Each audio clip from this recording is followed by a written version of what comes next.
Hey everyone, my name is Royce and welcome to the first video in the Beginner's Guide to Pauper series. Pauper is an eternal format where you can only play cards that have been printed at the common rarity.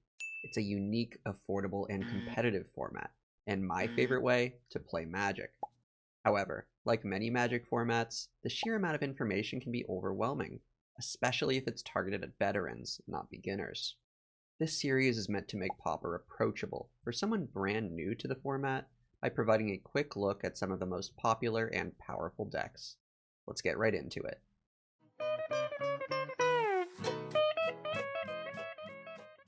Before we get started, let's define the word affinity. Affinity for something means this spell costs one less for each something you control. In Pauper, that something is usually artifacts. Today we'll be talking about blue-black-red, or Grixis Affinity. This color combination takes advantage of black's card draw, red's aggression and board control, and blue's card draw and board presence. Grixis Affinity is a mid-range deck that can play more aggro or more control depending on the matchup. It has among the best card draw in the Pauper format, as well as graveyard recursion and resistance to removal. While there are a number of Affinity decks available in Pauper, some of which have dominated historically, Grixis is the most powerful at the moment. Without further ado, let's go over some of the core cards that belong in almost every Grixis Affinity deck.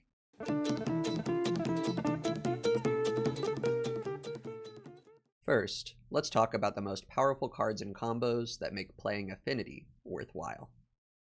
Mirror Enforcer is practically the mascot of Pauper Affinity, and for good reason. A 4/4 creature that can often be played for free around turn 4 is definitely worth building around. Its size gives it a winning matchup against most other creatures in the Pauper metagame.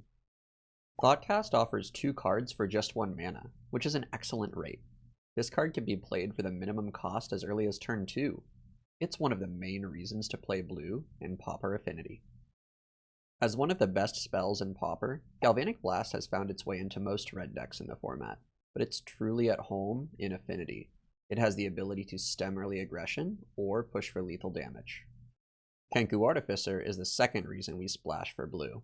This card is especially powerful with indestructible artifacts, since most decks have little to no way to deal with an indestructible 3/3 with flying. Affinity has access to one of the only strong board wipes in the Pauper format, with Krark-Clan Shaman, or KCS for short. If you're unfamiliar with how the stack works in Magic, this card may look worse than it really is. When a player casts a spell or activates an ability, that player retains priority to keep activating more abilities or casting more spells before the opponent has a chance to respond. Also, those spells and abilities won't resolve until both players decide to proceed. That means you can sacrifice multiple artifacts to put multiple activations of KCS on the stack before any of them start to resolve.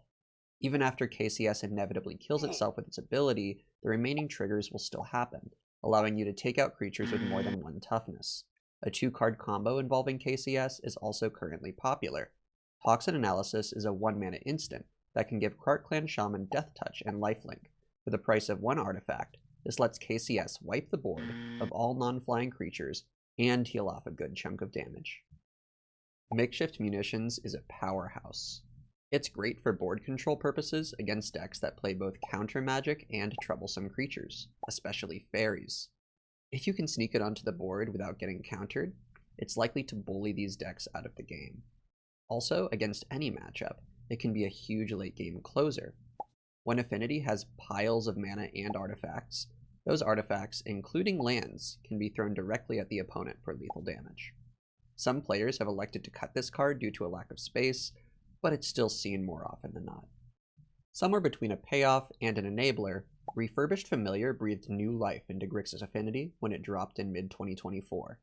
Assuming you control at least 3 artifacts, this is a 1-mana 2/1 with flying, already an excellent rate, that also forces a discard and helps contribute to your Affinity count. People hate to see the rat.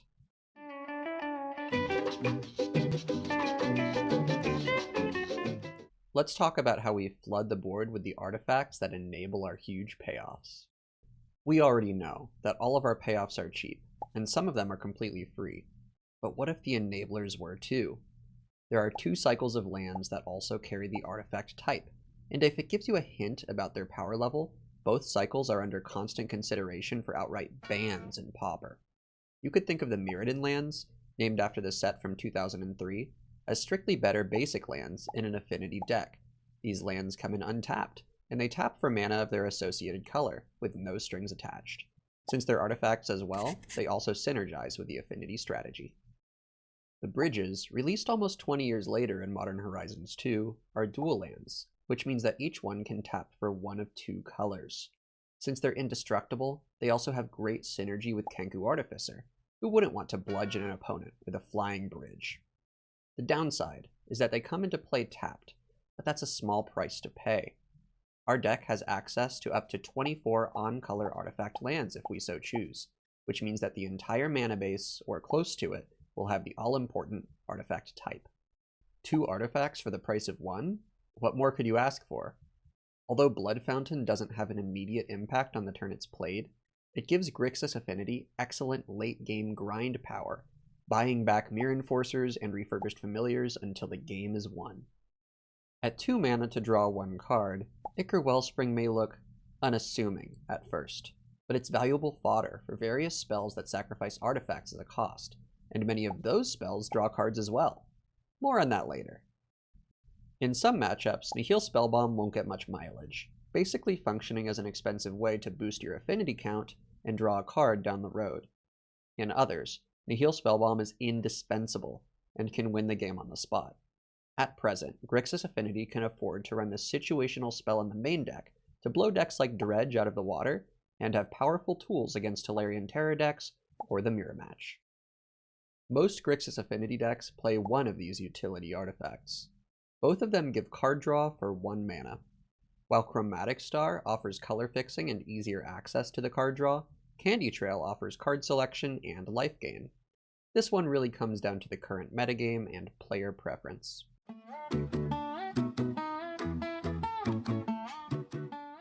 To support a host of mana-efficient plays, Affinity needs tools to maintain its card advantage into the late game. This comes in the form of 2 powerful draw spells, Deadly Dispute and Reckoner's Bargain. Both allow the player to sacrifice a creature or artifact in exchange for 2 cards. Also, each has its own unique upside. Deadly Dispute provides a 1 mana rebate in the form of a treasure token, while Reckoner's Bargain provides life gain equal to the mana value of the sacrificed card, for up to 7 points of life gain. Do you remember Ichor Wellspring from before? This is where it really shines. Sacrificing a Wellspring to Deadly Dispute is sometimes called the Pauper Ancestral Recall. With the mana rebate from the treasure token, it's like drawing 3 cards for just 1 mana.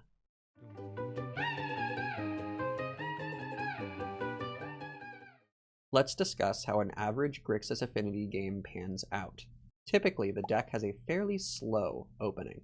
All of its payoffs require some setup to get going, so the first few turns will often consist of playing tap lands and utility artifacts to get all of its colors online and raise the affinity count. In the mid-game, the deck can start to swing the advantage back into its favor. It may establish board control by dropping creatures like Refurbished Familiar, Kenku Artificer, or Mirror Enforcer, or by removing threats with cards like Galvanic Blast, Cast Down, and Krark-Clan Shaman. Starting at this point, it may also take the opportunity to leave open 2 mana on most turns. This way, on the opponent's turn, it can spend that mana on a reactive option, like destroying a creature. If that never comes up, it can still use a draw effect, like Deadly Dispute, Reckoner's Bargain, or Candy Trail, during the opponent's end step. In the late game, once board control has been established, Affinity can search for a win condition. Since the creature count in the deck is low, casting creatures and attacking with them may not be enough to find lethal damage. Blood Fountain really helps here, since it lets the Affinity player reuse their creatures for a final push. The deck also plays enough burn damage to make a difference. A couple Galvanic Blasts or a timely makeshift munitions are common ways to seal the game.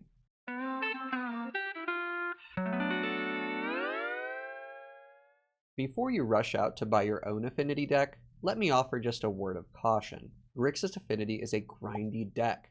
Intelligent play can net you the win more often than not, but you should still expect long games, spent drawing cards and removing threats.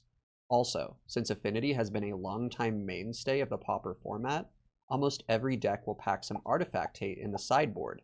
This leads to occasional Game 2 scenarios where the Affinity deck gets all of their lands removed.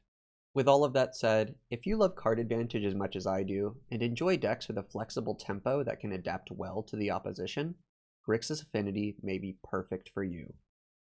But remember, this is just a basic primer. For more information on Grixis Affinity, check out one of my videos on the deck, down in the description. I've also linked the Grixis Affinity Discord server, so you can learn from some of the best, and the r/Pauper subreddit for more community discussion. I also recommend MTG Goldfish, which is a great location to see meta breakdowns, deck lists, and tournament results. Finally, I've linked the Twitter account of Luffy, the leading expert and innovator of Grixis Affinity, who has some of the best Pauper placings on Magic Online. That's all for now. If you want to see a particular competitive Pauper deck get covered next in this series, please leave a comment.